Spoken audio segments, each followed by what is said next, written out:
तर नमस्कार मित्रांनो. तर तुम्हाला एकतर IIT जायचं असेल किंवा NIT मध्ये जायचं असेल, ओके, तर तुम्हाला द्यावं लागते जेई मेनची परीक्षा द्यावं लागते, जेई मेनची एक्झाम द्यावं लागते. तर ही ऍक्च्युली ज्याचा ग्रुप PCM आहे त्यालाच देता येते. ज्याचा ग्रुप PCM आहे त्यालाच ही जेई मेनची एक्झाम देता येते. ओके, तर अशा विद्यार्थ्यांसाठी ज्यांचा ग्रुप PCM आहे ते जेई मेनची एक्झाम देऊ शकता. आता थोडंसं मार्क्स डिस्ट्रीब्युशन सांगतो. ती फिजिक्स, केमिस्ट्री, मॅथमॅटिक्स. ओके, तर फिजिक्सचे राहतात 25 MCQ. 25 MCQ, total marks 100. याचा अर्थ एक MCQ किती मार्क्सला आहे? 4 मार्क्सला आहे. व्यवस्थित बघा बरं का, एक MCQ 4 मार्क्सला आहे. 25 चौक 100. ओके, म्हणजे 25 MCQ 100 मार्क्स. ओके, इकडे पण केमिस्ट्रीचे किती आहे? 25 MCQ 100 मार्क्स. मॅथमॅटिक्स पण किती आहे? 25 MCQ 100 मार्क. ओके, तर हे टोटल जे तुम्हाला फिजिक्स, केमिस्ट्री, मॅथ हे टोटल मिळून तुम्हाला जवळपास 3 तास मिळतात. म्हणजे 3 तास आहे तुम्हाला की हे क्वेश्चन सॉल्व्ह करायला. म्हणजे ॲव्हरेजली जर एका आवरचा आपण जर टाइम चेक केला तर तुम्हाला 25 MCQ एका आवरला सॉल्व्ह करावे लागतात. ओके, तर गोष्ट एक सांगतो की फिजिक्स हा टफ सब्जेक्ट आहे. केमिस्ट्री हा थोडासा सिम्पल आहे. मॅथमॅटिक्स तुम्हाला माहितीच आहे. तर स्टडीज म्हणजे तुमचा जो सिलेबस आहे हा 11th + 12 असा आहे बरं का. याचा जो सिलेबस आहे,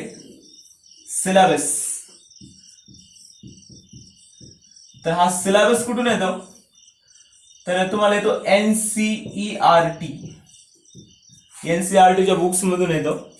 NCERT टेक्स्ट बुक किंवा NCERT 11th and 12th. मग याचा जो सिलेबस आहे की NCERT 11th and 12th चे बुक्स तुम्हाला वाचावे लागतील. NCERT 11th and 12th. Okay, तर फिजिक्सचे, केमिस्ट्रीचे, मॅथचे 11वी 12वी. ओके, पण तुम्हाला एक सांगतो, तुम्ही माणसाला सर 11वी 12वीचेच का? ओके, 11वी 12वीचा सिलेबस हा आपल्या बोर्डपेक्षाही सिम्पल आहे. लक्षात ठेवा बरं का, आपल्या बोर्डपेक्षाही सिलेबस सिम्पल आहे. बट याच्यामध्ये येणारे क्वेश्चन सिम्पल नसतात. त्यांची लेवल खूप हाय आहे आणि ती लेवल जर तुम्हाला ऍडजस्ट करायची असेल तर तुम्हाला फक्त एकच गोष्ट वाचू शकते, ती म्हणजे प्रॅक्टिस. तर याच्यात तुम्हाला खूप क्वेश्चन MCQ सॉल्व्ह करायची प्रॅक्टिस, एवढी प्रॅक्टिस की मी सांगितलं तुम्हाला जवळपास डेली 100 MCQ सॉल्व्ह करावे लागतील. 30 इच सब्जेक्ट, म्हणजे एका प्रत्येक सब्जेक्टचे 30 क्वेश्चन जरी तुम्ही सॉल्व्ह केले, ओके, म्हणजे 90 क्वेश्चन होता. हे डेली तुम्हाला सॉल्व्ह करावं लागतील आणि विदिन अन अवर, म्हणजे तुम्हाला एक टार्गेट ठेवून सॉल्व्ह करणे आहे की एका तासात माझ्याकडून 25 ते 30 क्वेश्चन सॉल्व्ह झाले पाहिजे. एका अवरमध्ये माझ्याकडून 25 ते 30 क्वेश्चन सॉल्व्ह झाले पाहिजे. असं जर टार्गेट सेट राहिलं तरच शेवटी जाऊन तुम्ही इथे सिलेक्ट होऊ शकता. NCERT सिलेबस तुम्हाला शिकावं लागेल 11th and 12thचा. आणि याच्यात परत एक सांगतो 11th and 12thचा सांगतो. आता तुम्ही सध्या बोर्ड शिकत आहे, बरोबर आहे का? आणि इकडे काय NCERTचे बुक्स आणि बोर्डचे बुक थोडा फरक आहे. बोर्डला तुम्ही 11thला जे चॅप्टर शिकता 11thला आणि प्लस 12th. ओके, तर ह्या दोन्ही पेक्षा सिलेबस थोडासा दिसतो कमी, टेक्स्ट बुक मध्ये दिसतो कमी बरं का, कमी नाही काही. याचे मॅक्झिमम चॅप्टर्स 11thलाच आहे. 12thला खूप कमी चॅप्टर्स आहे. इकडे मॅक्झिमम चॅप्टर आहे 11thलाच कव्हर केले जातात. आणि 11thचं जर स्टडी 11th 12th तुम्ही पूर्ण केला तरच याच्यामध्ये टिकू शकता.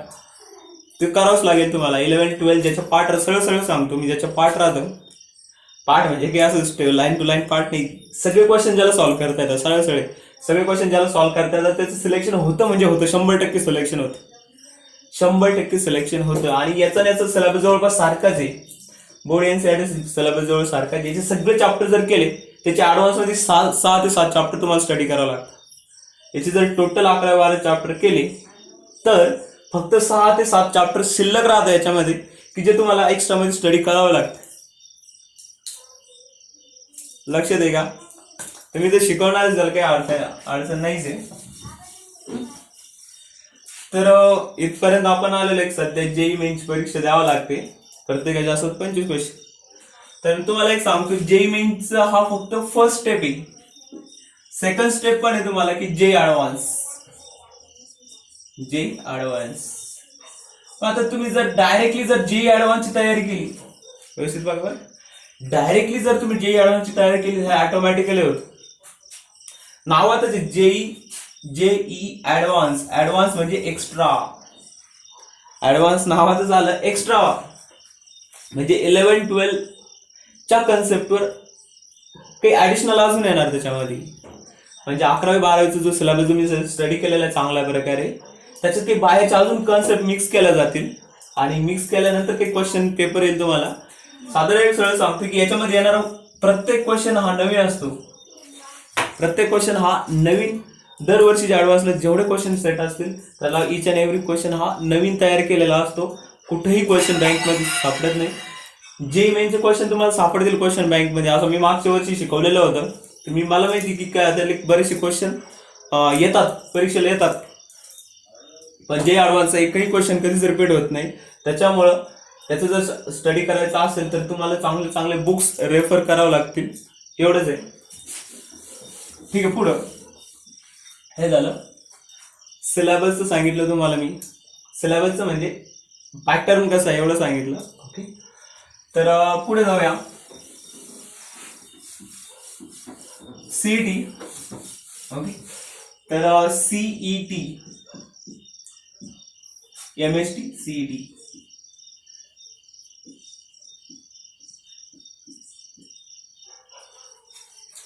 ओके, तर एमएसटी सीईटी महाराष्ट्र बोर्ड घेते. स्टेट लेवलची एक्झाम आहे, महाराष्ट्र बोर्ड घेते. याचा अर्थ आता बघा,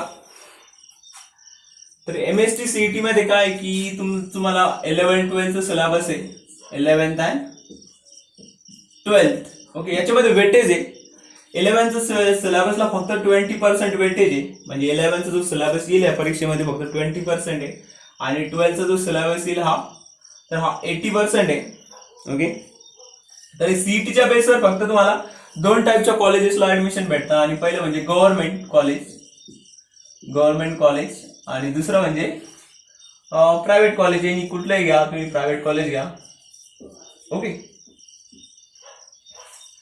ते थोडस नंतर सांगतो, हे नंतर सांगतो. ओके, तर याच्यात PCM group, physics, chemistry, math, आणि ज्याला फार्मसी वगैरे करायची असेल त्यासाठी काय, त्यासाठी बायोचं पण ऑप्शन आहे. ओके, तर याला फिजिक्स मध्ये राहतात 50 mark, 50 question 50 mark, 50 question 50 mark. इकडे पण की 50 क्वेश्चन 50 मार्क. मॅथला राहतात 25 क्वेश्चन, सॉरी 50 क्वेश्चन 100 मार्क्स. व्यवस्थित बघा बरं का. आणि बायोला 100 क्वेश्चन 100 मार्क. असं डिस्ट्रीब्युशन आहे. 50 क्वेश्चन 50 मार्क. फिजिक्स केमिस्ट्री पण 50 क्वेश्चन 50 मार्क, 50 क्वेश्चन 100 मार्क्स. मॅथमध्ये अर्धे 50 क्वेश्चन आणि 100 मार्क्सला असेल. बायोची 100 क्वेश्चन 100 मार्क. ओके, तर हे झालं एमएसटी सीईटीचं आहे. तर इथं पण तुम्हाला प्रत्येकाचे एमसीक्यू सॉल्व्ह करावं लागतील, मी सांगितले त्याच टाईपमध्ये. ओके, आणि सिलेक्शन कुठं, एक तर गव्हर्नमेंट कॉलेज किंवा प्रायव्हेट कॉलेजला तुम्हाला सीईटीच्या मार्क्सवरच ऍडमिशन भेटणार आहे. आणि पुढं असंही सांगितलेलं आहे की जे अंडर ग्रॅज्युएट कोर्सेस आहे गव्हर्नमेंट सीईटी कंपल्सरी करत आहे, त्यासाठी तुम्हाला सीईटीचा पेपर द्यावाच लागते. ओके, तर अजून पुढे तर एक गोष्ट सांगायची राहिली, तर जर मला IIT आणि NIT मध्ये जायचं असेल तर तुम्हाला बोर्डचे पर्सेंटेज पण लागतात, ते म्हणजे 75%. जर तुम्ही 75% पेक्षा कमी असेल, समजा 74-73 असेल, त्यावेळेस त्यांचा अजून एक क्रायटेरिया आहे की जर तुम्ही पहिल्या 20% मध्ये येत असेल, म्हणजे जो स्टेटचा जो रिझल्ट आहे टोटल ओव्हरऑलचा, त्या ओव्हरऑलच्या फर्स्ट 20% मध्ये येत असेल तरच तुम्ही क्वालिफाय करू शकता, ऍडमिशन घेऊ शकता, अदरवाईज घेऊ शकत नाही. ओके, तर हे झालं थोडंसं मार्क्सचं डिस्ट्रीब्युशन झालं. आता हे सगळं जे स्टुडंट इंजिनिअरिंगला वगैरे जात आहेत त्यांच्यासाठी, आणि माझा मॅथ सब्जेक्ट असल्यामुळे मी फक्त तेवढं सांगणार. बाकीचे जे दुसऱ्या सरांकडून माहिती करून घ्या. ओके, इथपर्यंत आपण आलो. ओके, तर स्टडी प्लॅनिंग थोडीशी सांगतो. ओके, ऍक्च्युली काय माहिती का, ज्या एक्झाम होता, ओके, तुम्हाला जी जेईची एक्झाम होते, जेईची जी एक्झाम होते, जेई मेनची, तर तुम्हाला जी कट ऑफ लिस्ट म्हणजे काय माहिती का, किती पर्सेंटेजला, किती मार्क्सला त्याचं सिलेक्शन झालंय सध्या, किती मार्क्सला त्याचं सिलेक्शन झालंय सध्या. ओके, तर तुम्हाला एक सांगतो, एक जनरल कॅटेगरी आहे, OBC category, SC ST category, okay, SC ST, आणि एक राहती EWS, इकॉनॉमिकली वीक सेक्शन. तर जनरलची जर कॅटेगरी जर बघितली, मागच्या वर्षी सांगतोय बरं का, आत्ता रिझल्ट लागलेला आहे आणि त्याच आहे, तर 90%, EWS 70%, ओबीसी मला वाटतं काय की 78 वर आहे कुठेतरी, ओके, आणि SC ST 45%. तर ही थोडीशी कट ऑफ लिस्ट आहे. ओके, जनरलची 90%, EWS ची 70%, ओबीसीची 78%, आणि हे कन्फर्म नाही आठवते मला, पण त्याच्या आसपासच आहे, आणि SC ST साठी 45%. ओके, तर हे सिलेक्शन झालेले नंबर्स आहे. ओके, मी आता एक तुम्हाला सांगितलं की PCM प्रत्येक 100 मार्कला टोटल मार्क किती झाले, 300 मार्क्स. टोटल मार्क्स किती झाले, 300 मार्क्स. आता एक तुम्हाला एक थोडीशी कन्सेप्ट सांगतो. बेसिकली काय होतं माहिती का, 100 मार्कला किती पर्सेंटाईल येते, 200 मार्कला किती येते, आणि 300 मार्क्सला किती पर्सेंटाईल येते. तर ही जी पर्सेंटाईल सिस्टम आहे, 300 मार्क्सला राहतात 100%. व्यवस्थित बघा बरं का, 300 मार्क भेटले तर 100% असणार ना त्याला. व्यवस्थित बघा, 200 मार्कला किती पर्सेंटाईल असतील. हे पर्सेंटाईल सिस्टम आहे. ही पर्सेंटेज आणि पर्सेंटाईल थोडासा फरक आहे. पर्सेंटाईल सिस्टम आहे, हे 200 मार्क्सला 99% असतात. 100% 99%, आणि 100 मार्कला किती पर्सेंटाईल असतात, 95 to 98. बघून घ्या, हे थोडस लय कन्फ्युजिंग आहे, म्हणजे लाईक कळतच नाही ते आपल्याला नेमकं काय प्रॉब्लेम आहे, हे असं कसं येतं.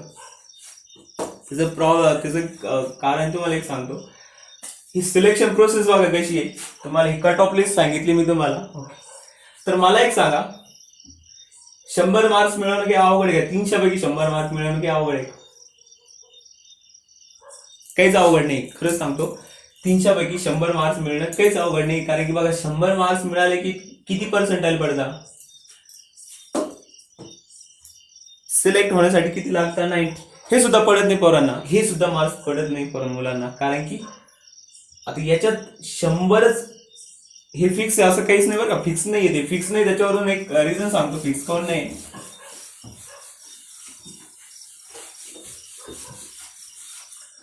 आता समजा मी जेईई मेनच्या परीक्षेला बसलो.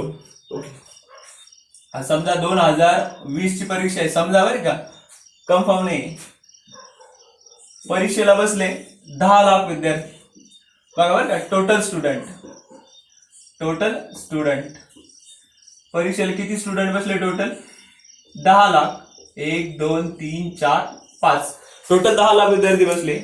ओके, त्यांनी काय केलं की बॅच पाडल्या, 10 बॅचेस तयार केल्या. किती, 2 3 4 5 6 7 8 9 आणि 10. मला एक सांगा, एका बॅच मध्ये किती विद्यार्थी आता, 1 लाख. किती बॅचेस केल्या, 10. आता हे बॅचेस का करता, कारण की परीक्षा एका दिवसात नाही होत ना. परीक्षा 5 दिवसात होती. किती दिवसात होती, 5 दिवसात. मॉर्निंग सेशन, इव्हिनिंग सेशन, अशा 10 बॅचेस होता. म्हणजे बॅचेस या B1 B2 B3 B4 dot dot dot B10 व्यवस्थित बघा बरं. आता हे बॅचेस आहे. आता मी समजा मी या बॅच मध्ये बसलेलो आहे, पहिल्या बॅच मध्ये बसलेलो आहे. समजा किती विद्यार्थी टोटल मी जी परीक्षा देतो तिथं किती आहे की 1,00,000 विद्यार्थी, टोटल 1,00,000 विद्यार्थी आहे. ओके, थोडस पर्सेंटाईल कसे पडतं मी ते सांगतोय, पर्सेंटाईल कसे मिळतात. मग त्याच्यामध्ये 1,00,000 विद्यार्थी सध्या 1,00,000 विद्यार्थी स्टुडंट तिथं आहेत. ओके, तर पुढे बघा. आता मी काय केलं की एक पेपर दिला, पीसीएमचा पेपर दिला. ओके, पीसीएमचा पेपर दिला, मला पडले 90 मार्क्स पडले. समजा 90 मार्क्स पडले मला.